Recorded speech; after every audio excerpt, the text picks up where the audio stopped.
CITC champions insurance training centre, जहां insurance के champions produce किए जाते हैं।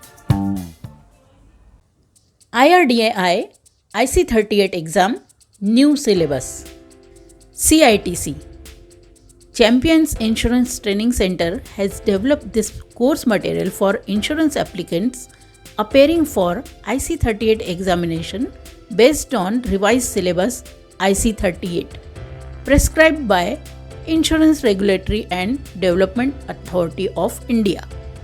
फ्रेंड्स, ये वीडियो उन लोगों के लिए है जो लाइफ इंश्योरेंस इंडस्ट्री में अपना करियर बनाना चाहते हैं। हमने IC38 एग्ज़ाम प्रिपरेशन के लिए सिलेबस में दिए सभी चैप्टर्स पर वीडियो बनाए हैं। इन सभी वीडियोस की लिंक इस वीडियो के डिस्क्रिप्शन में दी है।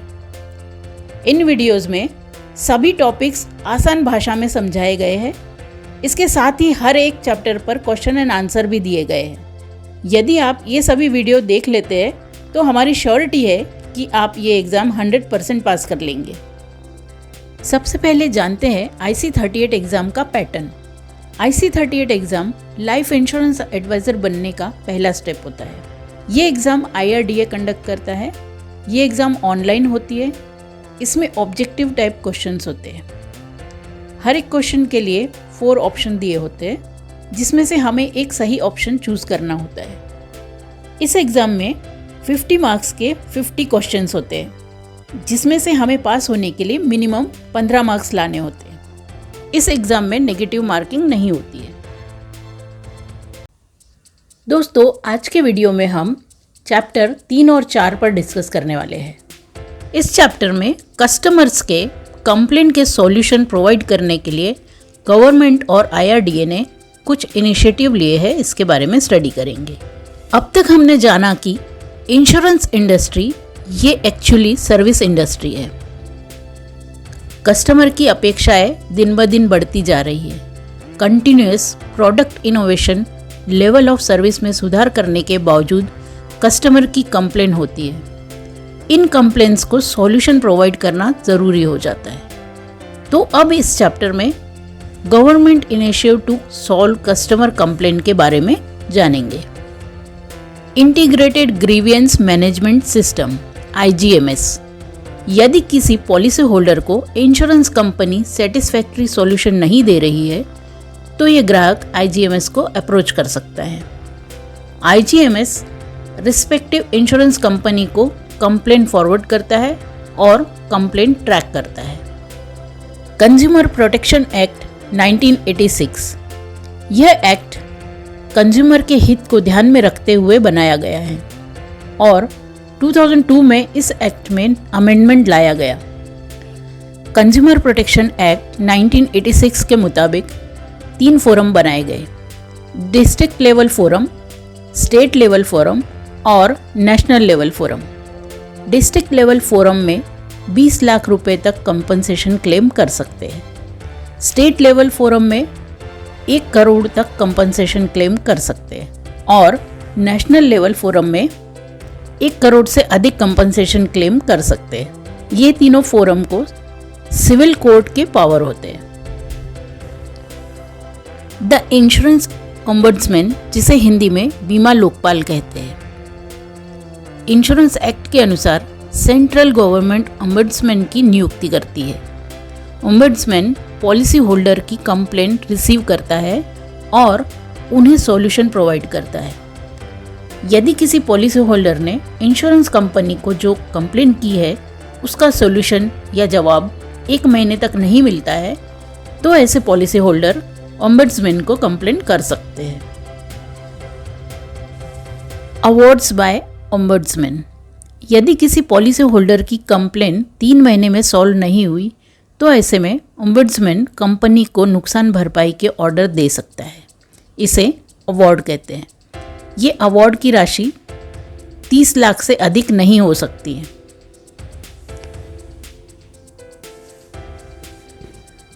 ओम्बड्समैन को भी कुछ रूल फॉलो करने होते हैं, जैसे कंप्लेंट रिसीव होने के 1 महीने के अंदर सॉल्यूशन देना होता है। ऑर्डर की कॉपी पॉलिसी होल्डर तथा कंपनी दोनों को भेजनी होती है। पॉलिसी होल्डर ने भी 15 दिनों में ऑर्डर की एक्नॉलेजमेंट देनी होती है। साथ ही 15 दिन के अंदर कंपनी को भी इन्हें एक्सेप्टेंस की रिप्लाई देनी होती है। Chapter number 4, regulatory aspects of insurance agents. Code of conduct. प्रत्येक अभिकर्ता को अपनी और अपने कंपनी की आइडेंटिटी शो करना होगा। यदि प्रोस्पेक्ट डिमांड करता है तो आइडेंटिटी कार्ड और अपॉइंटमेंट लेटर भी दिखाना होगा। यदि इंश्योरेंस एजेंट एक से ज़्यादा कंपनी को रिप्रेजेंट करता है तो सभी कंपनी के प्रोडक्ट्स के बारे में क्लाइंट को प्रेजेंटेशन दिखाना होगा।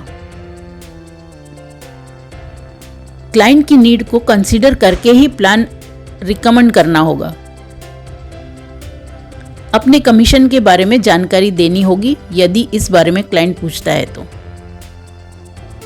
प्रीमियम के बारे में भी सही जानकारी देनी होगी।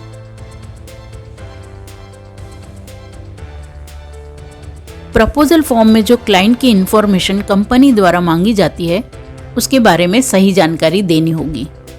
और सही जानकारी क्यों देनी चाहिए इसका भी इम्पोर्टेंस क्लाइंट को समझाना चाहिए। अंडरराइटिंग के बारे में और क्लाइंट्स हैबिट्स एंड इनकम का महत्व क्लाइंट को समझाना चाहिए। क्लाइंट्स कॉन्फिडेंशियल रिपोर्ट के बारे में जानकारी देना चाहिए। क्लाइंट ने जो जानकारी दी है इस जानकारी के आधार पर प्रपोजल एक्सेप्ट या रिजेक्ट किया जाता है। प्रपोजल के लिए सभी जरूरी डॉक्यूमेंट सबमिट करना आवश्यक होता है। क्लाइंट को नॉमिनेशन क्यों करना चाहिए इसकी जानकारी और महत्व समझाना चाहिए। पॉलिसी कंप्लीट होने के बाद जो पॉलिसी सर्विस क्लाइंट डिमांड करता है जैसे assignment of policy, nomination in policy, change of address etcetera etcetera, ये सभी सर्विसेज इंश्योरेंस एजेंट को प्रोवाइड करना चाहिए। क्लेम सेटलमेंट करते समय सभी ज़रूरी हेल्प एजेंट ने क्लाइंट को प्रोवाइड करनी चाहिए। इन दोनों पेजेस पर कोड ऑफ कंडक्ट के डिटेल्स दिए हैं जो आपको इस वीडियो को रोककर पढ़ लेना है। अभी हम इस चैप्टर से रिलेटेड कुछ क्वेश्चंस ले लेते हैं। एज पर the consumer protection act 1986, who cannot be classified as a consumer? First option है hires goods services for personal use. Second, person who buys goods for resale purpose. Third है buys goods and services for a consideration and uses them. Fourth है uses the services of another for a consideration. इसका correct answer है a person who buys goods for resale purpose. Next question है expand the term IGMS। Options है insurance general management system, second Indian general management system, third integrated grievance management system, fourth intelligent grievance management system. इसका correct answer है integrated grievance management system. Next question है which of the below consumer grievance redressal agencies would handle consumer disputes amounting between ₹20 lakhs to 100 lakhs। Options है district forum, second है state commission, third है national commission, fourth है जिला परिषद। इसका correct answer है state commission. Next question है which among the following can not form the basis for a valid consumer complaint. First option है shopkeeper charging a price above the MRP for a product, second है shopkeeper not advising the consumer on the best product in a category, third है allergy warning not provided on a drug bottle, fourth है faulty products। इसका correct answer है shopkeeper not advising the customer on a best product in a category। Next question है, which of the below will be the most appropriate option for a customer to launch an insurance policy related complain? Options है, first police, second supreme court, third insurance ombudsman, fourth district court. Correct answer है insurance ombudsman. Next question है, which of the below statement is correct with regards to the territorial jurisdiction of the insurance ombudsman? Options है, insurance ombudsman has national jurisdiction, second है insurance ombudsman has state jurisdiction, third insurance ombudsman has district jurisdiction, fourth है insurance ombudsman operates only within the specified territorial limits. Correct answer है insurance ombudsman operates only within the specified territorial limits. Next question है, how is the complaint to be launched within insurance ombudsman? Options है, the complaint is to be made in writing, second है the complaint is to be made orally over the phone, third है the complaint is to be made orally in a face to face manner, fourth है the complaint is to be made through newspaper advertisement. Correct answer है the complaint is to be made in writing.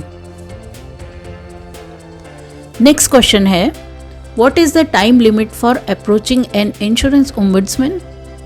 Options है, within 2 years of rejection of the complaint by the insurer, second है within 3 years of rejection of the complaint by the insurer, third है within 1 year of rejection of the complaint by the insurer, fourth है within 1 month of rejection of the complaint by insurer।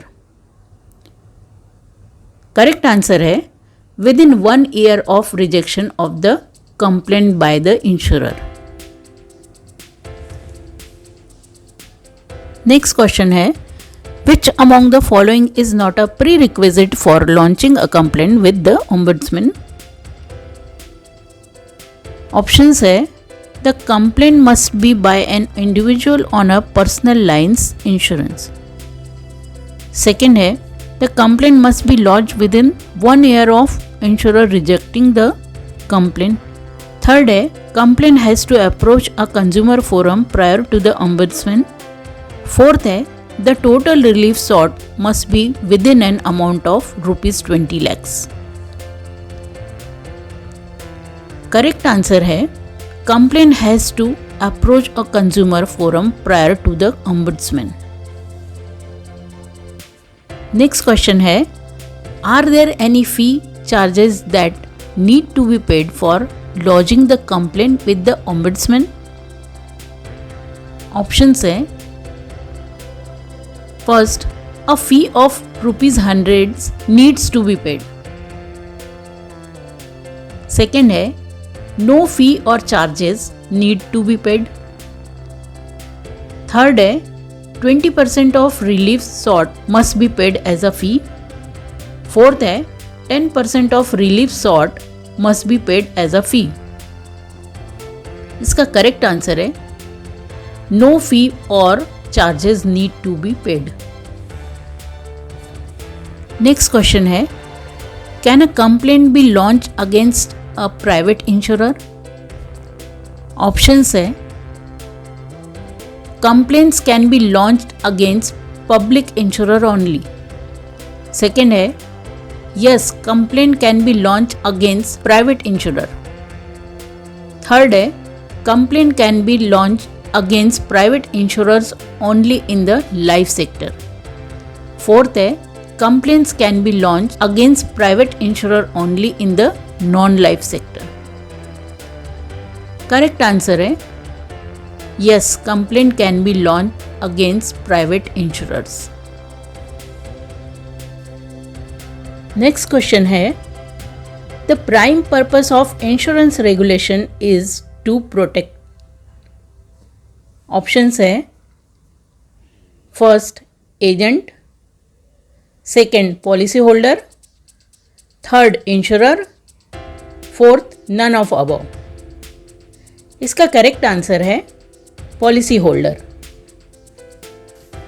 Next question है, who is insurance regulator in India. Options है, life insurance corporation of India, government of India, IRDA and none of above. इसका correct answer है IRDA। Next question है, the basic objective of IRDA is. Options है, to protect the interest of policy holder,